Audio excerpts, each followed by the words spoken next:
2 दिन हर हफ्ते work from home रहेगा। और इसी तरीके से प्राइवेट सेक्टर्स में भी हर एक कंपनी, इंस्टीट्यूशन, उनको कहा जाएगा कि वर्क फ्रॉम होम करें 2 दिन के लिए, ये एडवाइजरी होगी। और लेबर विभाग हमारा इसकी निगरानी करेगा। जितनी बड़ी कंपनीज हैं जहाँ पे ज़्यादा एम्प्लॉयज़ काम करते हैं, पर्सनली हम लोग बात करेंगे, मंत्री जी बात करेंगे, मैं खुद बात करूँगी, हमारे ऑफिसर्स, उनसे रिक्वेस्ट करेंगे कि वो अपना 2 दिन का एज पर देयर कंफर्ट 2 दिन वो वर्क फ्रॉम होम करें। सरकारी वाहन, हमारे सभी के सरकारी वाहन हैं। हमने पहले ही मुख्यमंत्री, मंत्री, जितने भी हमारे व्हीकल साथ में चल रहे थे उसमें कटौती की है। मिनिमम जरूरत जितनी है उतने व्हीकल हम लेकर के चलेंगे, ऐसा सबने किया है। और जहाँ पे पब्लिक ट्रांसपोर्ट यूज हो पाएगा उसको पब्लिक ट्रांसपोर्ट करेंगे। जहाँ तक अधिकारियों की बात है, अधिकारियों को पेट्रोल का जो लिमिट है वो 200 लीटर और 250 लीटर की है, जिसे हमने 20% तक कम कर दिया है।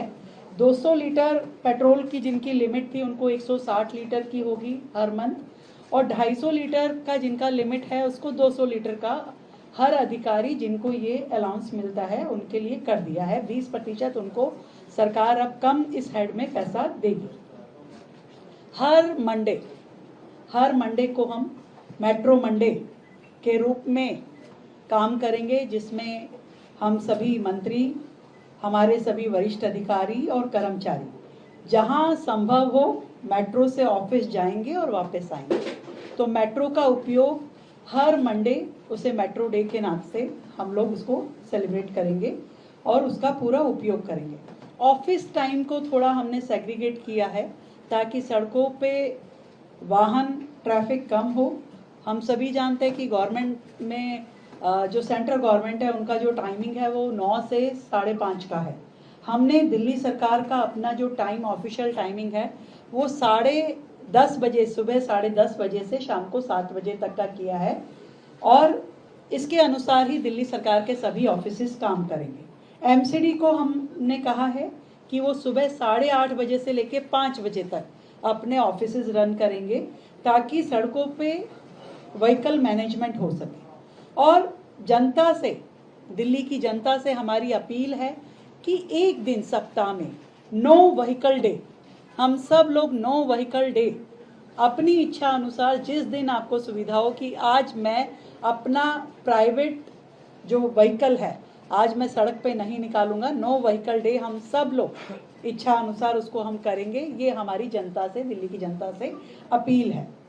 और इसके अलावा दिल्ली सरकार ने ये तय किया है कि अगले 6 महीने तक दिल्ली सरकार कोई भी नई व्हीकल, पेट्रोल, डीजल, सीएनजी और हाइब्रिड, इनमें से कोई भी नई व्हीकल की खरीद नहीं करेगी।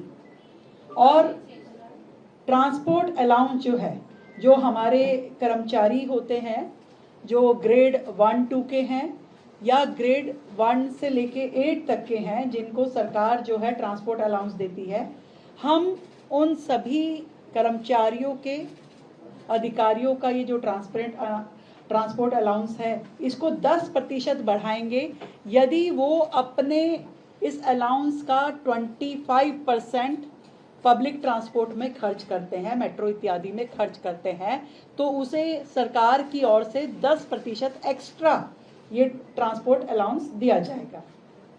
हमारा निवेदन दिल्ली के व्यापारियों से ये भी रहेगा कि वो ट्रक की बजाय अपनी माल ढुलाई के लिए ट्रेन का इस्तेमाल करें, मालगाड़ियों से सामान भेजें और डीजल बचाएं। ये हमारी अपील है जनता से, जिसको वो करेंगे तो हमें बेहतर लगेगा। इसके अलावा दिल्ली में जितनी हमारी गवर्नमेंट कॉलोनीज हैं, अलग अलग कॉलोनीज जहाँ इकट्ठा गवर्नमेंट ऑफिसर्स रहते हैं, वहाँ ऐसी लगभग हमारी 29 कॉलोनीज हैं। उन 29 कॉलोनीज में हमने 58 बसेस का एक पूरा रूट प्लान किया है, जो कि फीडर बसेस रहेंगी उस कॉलोनी से लेकर के मेट्रो तक लाने ले जाने के लिए। तो ऐसा हमने पूरा का पूरा उनका मूवमेंट तैयार कर लिया है। तो 58 बसेस होंगी जो 29 कॉलोनीज को सारे एम्प्लॉयज़ को ये फैसिलिटी देंगे कि आपको वहाँ से लेकर के वो फीडर मेट्रो तक छोड़ के आएंगे। इसके अलावा जो डोमेस्टिक ट्रैवल एक्सपेंस है वो भी सभी विभागों का 20% तक कटौती की जाएगी, उसमें भी कमी लाई जाएगी। हमारी ओर से ये कोशिश रहेगी कि 50% मीटिंग्स जो हैं वो ऑनलाइन हो। 50% of our meetings should be online. हम कोशिश करेंगे कि जहाँ तक संभव हो वीडियो कॉन्फ्रेंसिंग से हम अपने संवाद को जारी रखें, अपने काम को जारी रखें। इसी तरीके से कॉलेजेस से भी, यूनिवर्सिटीज़ और कॉलेजेस जो दिल्ली में हैं उनसे हमारी अपील है कि non practical classes, guest lectures और एडमिनिस्ट्रेटिव मीटिंग्स ऑनलाइन मोड पे वो लोग करें। और इसके लिए हमारा शिक्षा विभाग सभी यूनिवर्सिटीज़ में पर्सनली बात करके इसको इंश्योर करेगा। फ्लेक्सिबल वर्किंग में या इस सारे प्रोसीजर में कहीं पे कुछ भी दिक्कत अगर मिलती है तो सिंगल